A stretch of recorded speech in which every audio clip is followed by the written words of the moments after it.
Hi friends, welcome to Mithya study hub. మనము గత వీడియోలో అలావుద్దీన్ ఖిల్జీ యొక్క ఉత్తర భారతదేశ దండయాత్రలు అలాగే దక్షిణ భారతదేశ దండయాత్రలను చూశాము.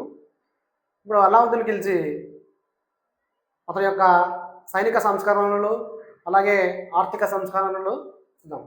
అలావుద్దీన్ ఖిల్జీ సైనిక సంస్కరణలు. అలావుద్దీన్ ఖిల్జీ సైన్యంలో జరుగుతున్నటువంటి మోసాలను అరికట్టడానికి అతను గూఢాచార వ్యవస్థను ప్రవేశపెట్టాడు. కొంతమంది గూఢాచారులను నియమించి సైన్యంలో ఏం జరుగుతున్నాయి అనేటివి ముందే కనుక్కొని వారిని కఠినంగా శిక్షించేవాడు. అంతకుముందున్నటువంటి ఇక్తా పద్ధతిని రద్దు చేసి సిద్ధ సైన్యాన్ని ప్రవేశపెట్టాడు. ఈ సైనికులకు కూడా సాలసరి జీతం 234 టంకాలుగా నిర్ణయించాడు. అంతకుముందు సైనికులకు భూస్వామ్య పద్ధతిలో కొన్ని భూములు ఇచ్చేవారు. అది కాకుండా ఇతను ధన రూపంలో చెల్లించే విధానాన్ని ప్రవేశపెట్టాడు.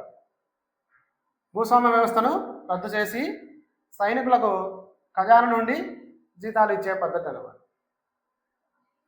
ఇతని కాలంలో మొత్తం సైన్యం సుమారు 3 లక్షల వరకు కూడా ఉండేది.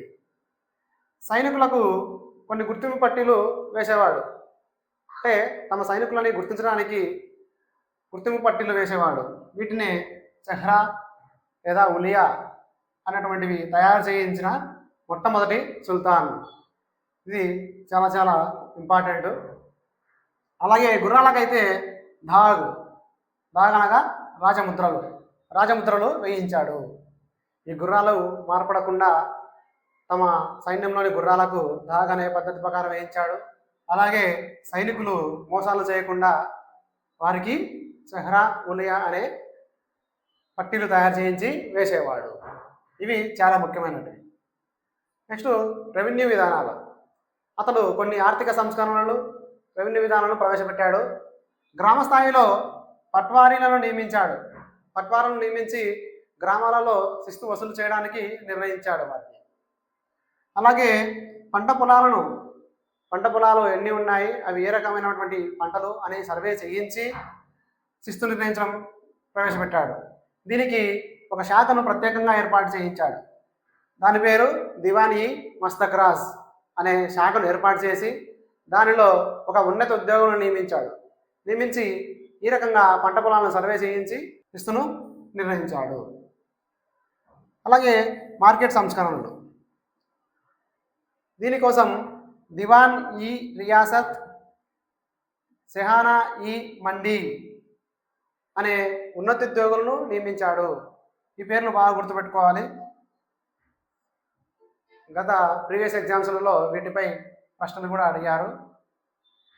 దివాన్ ఈ రియాసత్ సెహానా ఈ మండీ అనగా ఏ ఉద్యోగులు, అలాగే దివాన్ ఈ మస్తక్రాజ్ అనే శాఖ ఎందుకు ఏర్పాటు చేశారు అనేటివి చాలా ఇంపార్టెంట్. దివాన్ ఈ రియాసత్ సెహానా ఈ మండీ అనే ఉద్యోగులు నిర్ణయించి రాజు నిర్ణయించినటువంటి ధరలకే వారు మార్కెట్లో అమ్మే విధంగా ఏర్పాటు చేశాడు. సుల్తాన్ నిర్ణయించినటువంటి ధరలకే మార్కెట్లో వర్తకులు అమ్ముతున్నారా లేదా అనే పర్యవేక్షించడానికి ఈ 2 ఉద్యోగులను నియమించాడు. అలాగే వర్తకులు ఎవరైతే వ్యాపారం చేస్తున్నారో వారందరినీ కూడా దఫ్తర్లో వారి పేర్లు రాయించుకునేవారు. దఫ్తర్ అంటే ఒక రిజిస్టర్లో ఎవరైతే వర్తకులు వ్యాపారం చేస్తున్నారో వారి పేర్లు అన్నీ కూడా ఆ రిజిస్టర్ రాసుకొని మోసాలకు పాల్పడితే వారిని మార్కెట్లోకి అనుమతించకుండా వారు మళ్ళీ మార్కెట్లో వ్యాపారం చేయకుండా చూసుకోవడానికి ఇవన్నీ కూడా ఏర్పాటు చేశాడు. ఈ శిస్తును ధాన్య రూపంలో వసూలు చేశాడు. ధాన్య రూపంలో వసూలు చేసి శిస్తును తన రాజ్యంలో ఉన్నటువంటి భాండాగారాలన్నింటినీ కూడా ధాన్యంతో నింపివేశాడు. సైనికులకు ధన రూపంలో జీతాలు ఇచ్చేవాడు. దీనినే ఐతలక్ విధానము అని అంటారు. అలాగే అలావుద్దీన్ ఖిల్జీ మద్యాన్ని అమ్మడం కానీ సేవించడం కానీ నిషేధించాడు. ధాన్యం నిల్వ ఉంచడం నిషేధించాడు.